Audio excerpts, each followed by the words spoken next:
అలా cine lovers ఎలా ఉన్నారు? మీరందరూ బాగుండాలని అనుకుంటున్నాను.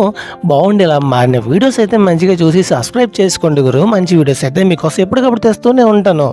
ఈ రోజు మనకి పవన్ అన్న గురించి మంచి అప్డేట్ అయితే ఒకటి వచ్చిందనమాట. ఫుల్ వీడియో మీకోసం రెడీగా ఉంది. స్కిప్ చేస్తే అయితే అర్థం కాదు, మరి స్కిప్ చేయకుండా లాస్ట్ వరకు చూస్తే ఫుల్ డీటెయిల్స్ అయితే మీకోసం రెడీగా ఉన్నాయి. ఓకే ఫ్రెండ్స్, మీ టాపిక్లోకి అయితే వెళ్ళిపోదాం.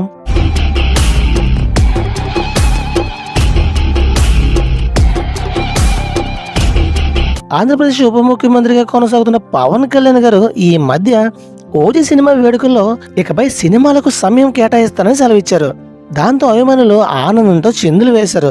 ఆ ఊపులో పవన్ కళ్యాణ్ ఓజీ ఆరంభంలో వర్షాలు కురిపించేశాయి. ఫ్యాన్స్ ఓజీ తర్వాత పవన్ కళ్యాణ్ హీరోగా హరీష్ శంకర్ డైరెక్షన్లో రూపొందుతున్న ఉస్తాద్ భగత్ సింగ్ సినిమా వచ్చే ఏడాది వేసవిలో వెలుగులో రాబోతుంది. గతంలో పవన్ కళ్యాణ్ హరీష్ శంకర్ మధ్యలో వచ్చిన గబ్బర్ సింగ్ అంతటి విజయం సాధించింది మీ అందరికీ బాగా తెలుసు. పైగా ఫ్యాన్స్ లో భారీ అంచనాలు నెలకొడుతున్నాయి. ఈ నేపథ్యంలో రాబోయే ఉస్తాద్ భగత్ సింగ్ పైన ఫ్యాన్స్ లో భారీ అంచనాలు నెలకొన్నాయి.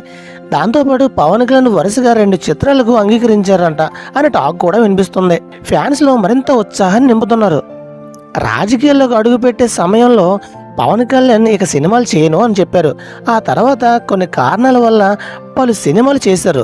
ఇక పదవి వచ్చాక పూర్తిగా సినిమాలు మానేస్తారేమో అనుకుంటే ఇచ్చిన మాట కోసం 3 సినిమాలు చేసి రిలీజ్ కూడా సిద్ధమయ్యేలా చేశారు. 2 సినిమాలు రిలీజ్ అవగానే 3వ సినిమా ఉస్తాద్ భగత్ సింగ్ కు రెడీ అవుతుంది కదా. ఈ 3 సినిమాల తర్వాత ఇక సినిమాలు చేయడం అనుకున్నారు. కానీ పవన్ కళ్యాణ్ రాజకీయాల్లో ఉన్నా కూడా సినిమాలు చేస్తానన్నట్లుగా చెప్పడంతో అభిమానులు గంతులు వేశారు. ఈ ప్రకారం పవన్ 2 సినిమాలకు గ్రీన్ సిగ్నల్ ఇచ్చినట్లు తెలుస్తుంది. ఇంతకుముందు సురేందర్ రెడ్డి డైరెక్షన్లో పవన్ హీరోగా ఓ సినిమాకు పూజా కార్యక్రమాలు జరిగాయి. సన్నిహితుడు రామ్ తల్లూరి ఆ సినిమాకు నిర్మాత. కేవిఎన్ ప్రొడక్షన్ నిర్మాణ సంధ్యలో పవన్ నటించాడని అంగీకరించారని వినికిడి. ఒకవైపు ముఖ్యమంత్రిగా కొనసాగుతూ మరోవైపు సినిమాలు నటించడం అంటే మామూలు విషయం కాదు ఇది. అయినా ఫస్ట్ ప్రిఫరెన్స్తో పవన్ సినిమాలకు అంగీకరిస్తున్నారని సమాచారం. ఇక ఇది కూడా ఇండస్ట్రీ షేక్ చేసే కాంబో అంటే ఖచ్చితంగా నమ్మాల్సిందే. పవన్ కళ్యాణ్తో ఏవిఎన్ ప్రొడక్షన్లో నిర్మించబోయే చిత్రం 2 తమిళ దర్శకులు ప్లే విశేషంగా ఉండబోతున్నారు. వారిలో ఒకరు లోకేష్ కనకరాజు, మరోవైపు వినోద్. అయితే లోకేష్ కనకరాజు డైరెక్షన్లో నటించడానికి పవన్ ఇంట్రెస్ట్ చూపిస్తున్నారనే టాకు. లోకేష్ దర్శకత్వంలో వచ్చిన కూలీ ఆశించిన స్థాయిలో ఆకట్టుకోలేకపోయింది. దాంతో మళ్ళీ ఓ బంపర్ హిట్ పట్టేందుకు లోకేష్ కనకరాజు ప్లాన్ చేస్తున్నట్టు సమాచారం. ఈ నేపథ్యంలో పవన్ కోసం ఓ పవర్ఫుల్ స్టోరీని రూపొందించారని వినికిడి.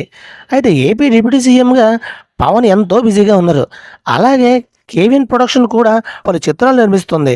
ఈ నేపథ్యంలో పవన్ ఇప్పటికిప్పుడు అంగీకరించిన ఈ ప్రాజెక్ట్ పట్టాలెక్కడానికి టైం పడుతుంది. మరి సురేందర్ రెడ్డి ప్రాజెక్ట్ ఎప్పుడో తెలియాల్సి ఉంది. ఏది ఏమైనా ఉప ముఖ్యమంత్రి గారు ఉంటూనే సినిమాల్లో నటించడానికి పవన్ వేసి చూస్తున్నారు అంటున్నారు జనం. మరి ఎప్పుడు ఈ 2 ప్రాజెక్టులు పట్టాలెక్కుతాయో చూడాలి.